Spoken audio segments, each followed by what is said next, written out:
All right, so here are our video. This is our video lecture on the Mongols. Mongols are, if you've watched any Crash Course World Histories, you've learned about them as the exception, if you will. They also are very interesting because they do things so differently than a lot of the states we talked about already.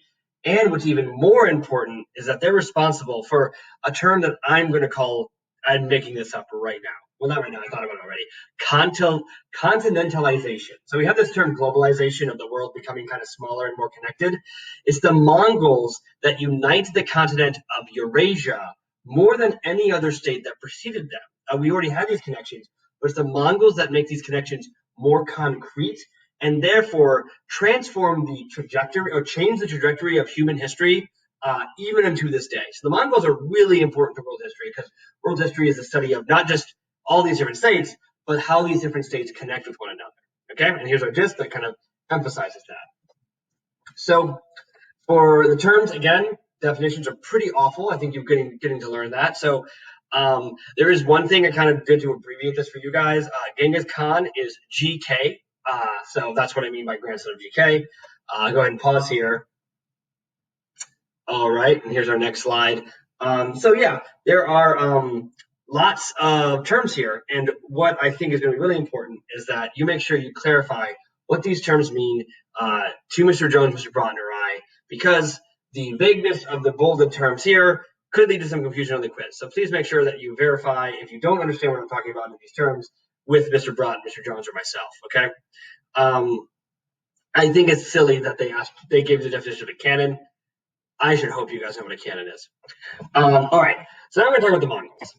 So first we're going to talk about kind of, oh no, I missed the gist, and that makes me bad. That makes me bad. So Mongolian culture conferred advantages. Oh my gosh, advantages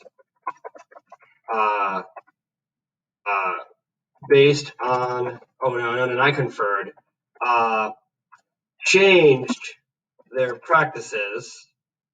No, you see how I struggle with this? Mongolian culture is influenced by its environment. That's what it is. Okay. All right. Oof. Okay. So the Mongols are a type of state and society and culture that we haven't learned about or discussed very clearly yet, mainly because the Mongols are the only pastoral nomads that really matter in the web curriculum. But what do I mean by pastoral? Pastoral is like pastures, okay? Pastures are territories of usually kinds of grasses or grains that are used to feed livestock. Pastoralists are people like shepherds who raise flocks of sheep, who raise herds of horses, cattle. They live based on feeding and sustaining the herds that they manage, and which means that pastures, you just can't keep your cows in one place. You have to move them around because cows eat lots of grass. Horses eat lots of grass, and sheep eat lots of grass. So you can't just keep them in one place or they'll starve to death. You have to move them around, which means that you can't stay in one place. So pastoral nomadic societies are unique among developed civilizations because, well, if all the other humans decide to settle down along rivers, pastoral nomads developed a system, a complex society, in a lot of ways comparable to settled civilizations, without ever settling down.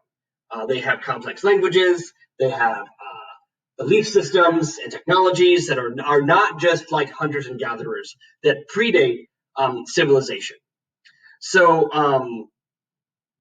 now what that means, though, is that things that we might say are attributes of what is a civilized society are not as important. So pastoral nomads exist more at a subsistence level, which means that they really only consume what they need to survive.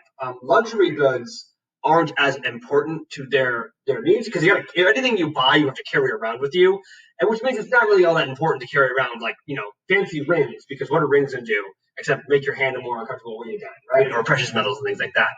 Also, it means if you don't have lots of stuff, you don't need like systems of record keeping. So writing doesn't develop in the same way. Eventually, the Mongols do develop a writing system, but that's more in response to their conquest and administering over this massive territory they now control than actually having anything to do with like record keeping before that. So the Gobi Desert is one of the territories that the Mongols are really prevalent in. It's a desert. Deserts don't have much, which means that there are less resources. So for most of Mongolian history up until this point, it's been a highly competitive culture that families and kin groups and tribes have to compete with each other for resources. What that means is that there's a lot of internal strife within the Mongolian culture group. They've never been unified for a consistent period of time, which means that they really aren't much of a threat to a lot of these civilizations that surround them, specifically like China. And specifically the Mongols, they're horse people. That because the pasture is so important to sustaining them, moving fast is really important to the society.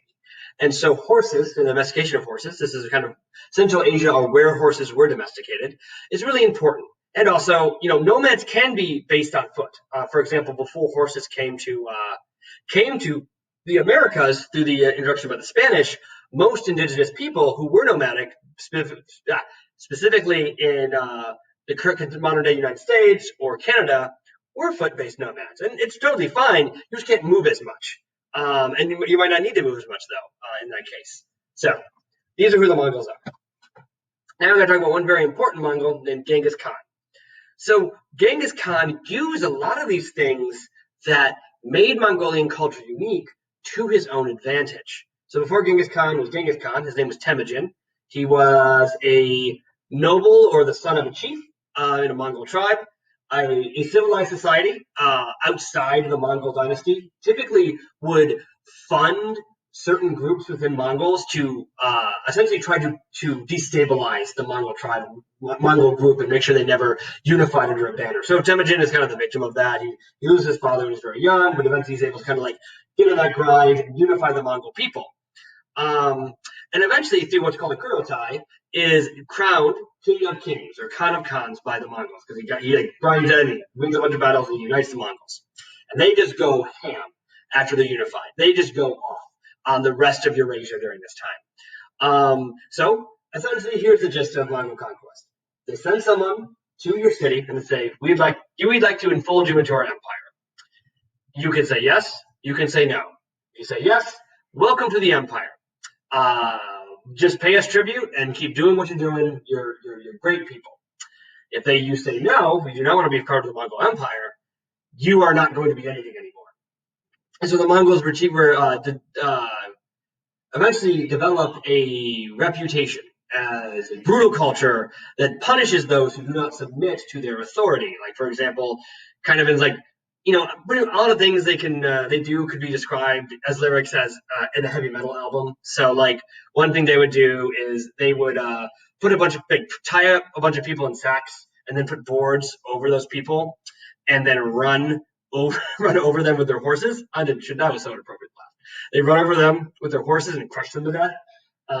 They would like launch plagued corpses into the cities that were besieged by them, and then that would lead to a plague in the city, and lead to a lot of death among them. So they pretty much said it's kind of like it's transactional communication, right? Submit to us, or you will wish you had never been born. So most people eventually determined that we'd rather submit to you because we'd like to stay alive. That's the whole idea of it.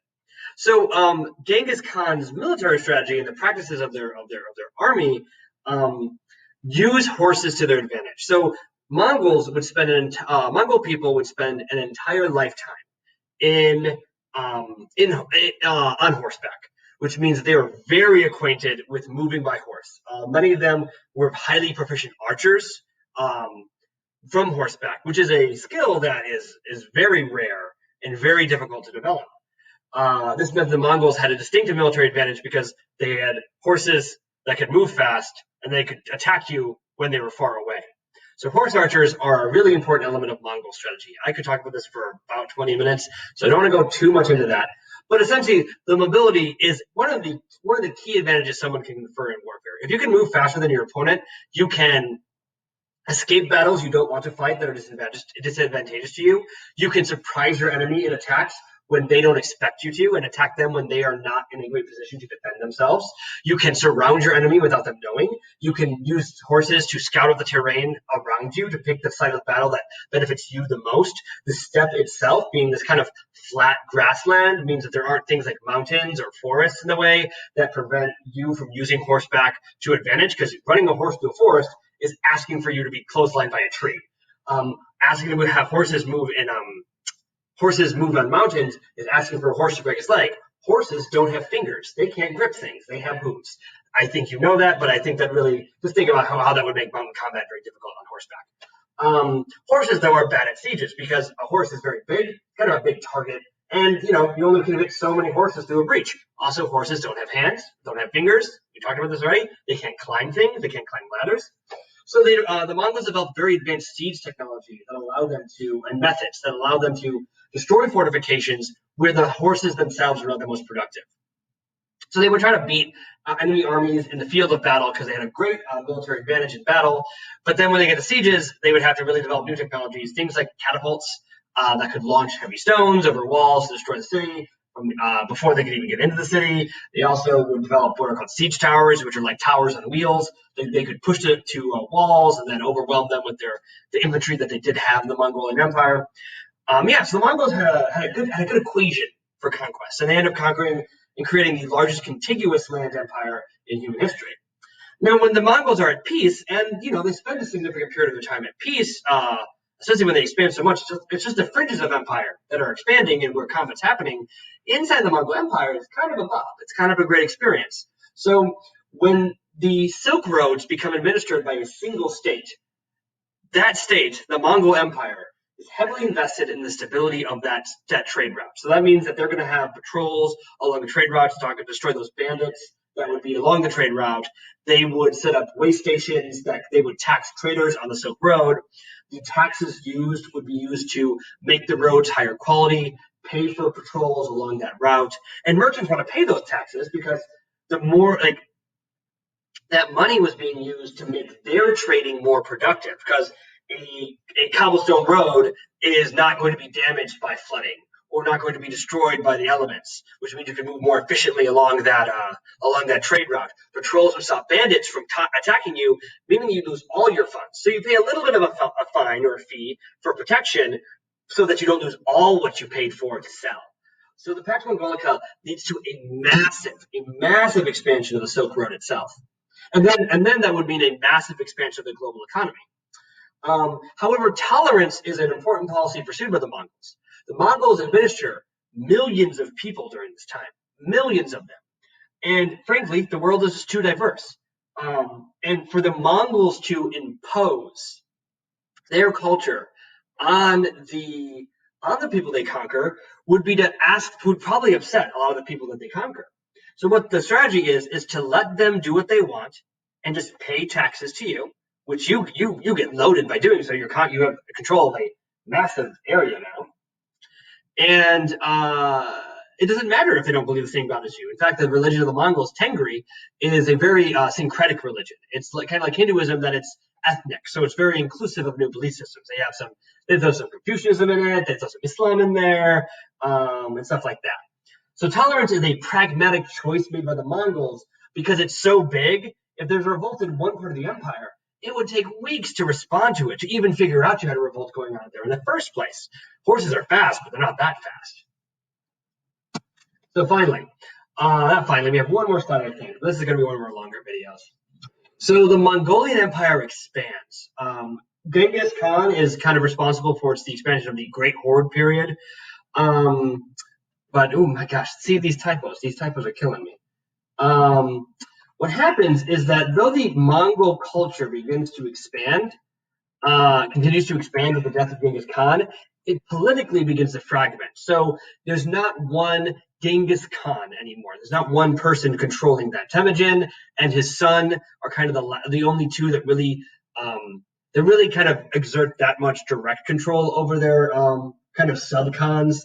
By the time of Kublai Khan, which is the grandson of Genghis Khan, is the great Khan himself, the Genghis Khan. That is a nominal term. It's not an actual true term. The other Khans don't listen to him very much. So there are three grandsons of Genghis Khan that we need to talk about: Batu, Hulagu, and Kublai. So Batu is the guy who expands into Eastern Europe during this time. And Eastern Europe is a place, we talked about this with the Kievan Rus in 1.6, was not politically unified, which means that instead of one single government in existence to resist the imposition of the Mongols, they could kind of conquer each of these states one by one until it was too late for these Eastern European states to unify against the Mongols. So the Mongols, though, ultimately get kind of stopped in two different ways. First, Eastern Europe as a climate is harder for horses to work. It's more heavily forested.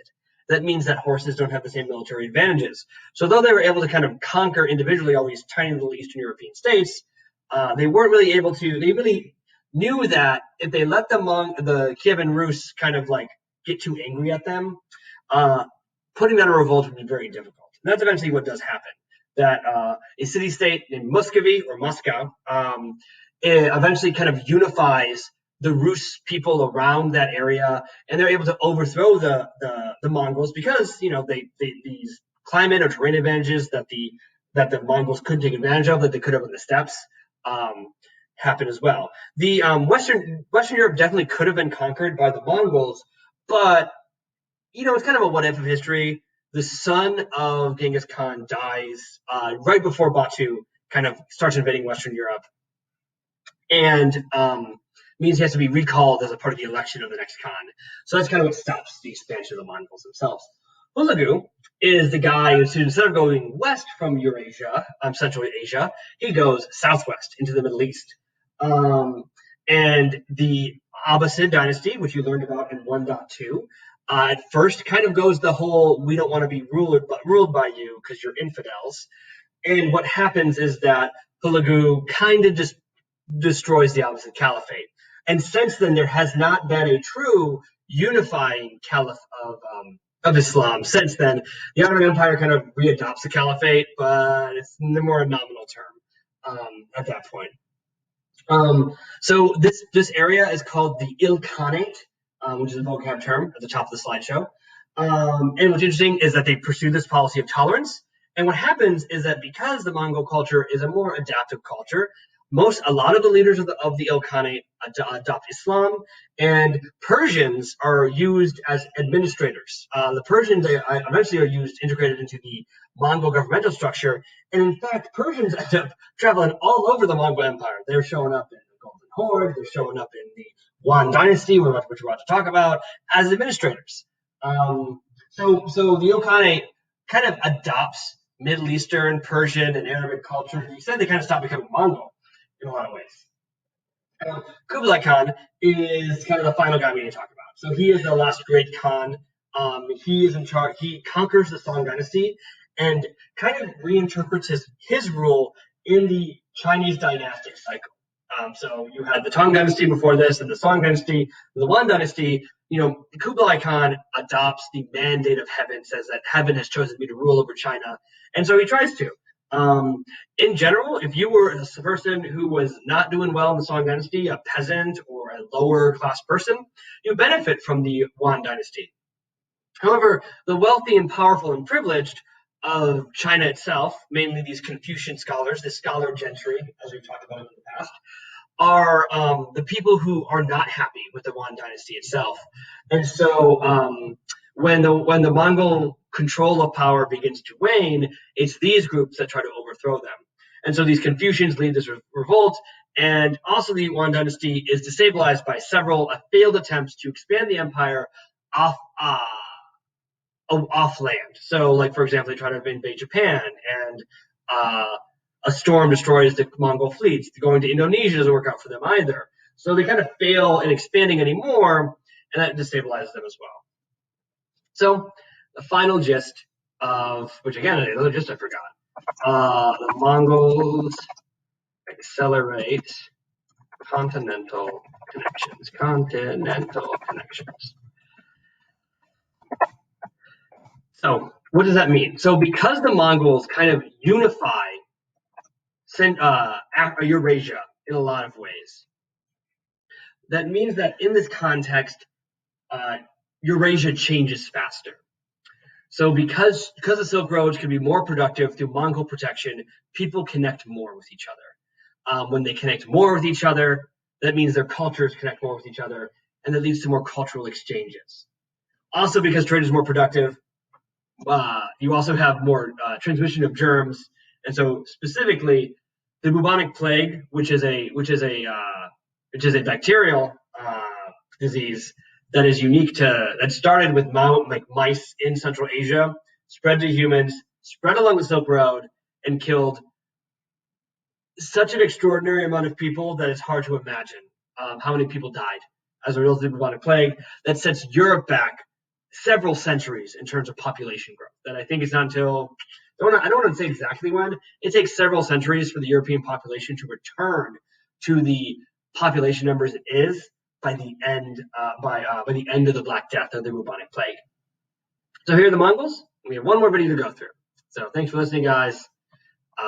Goodbye.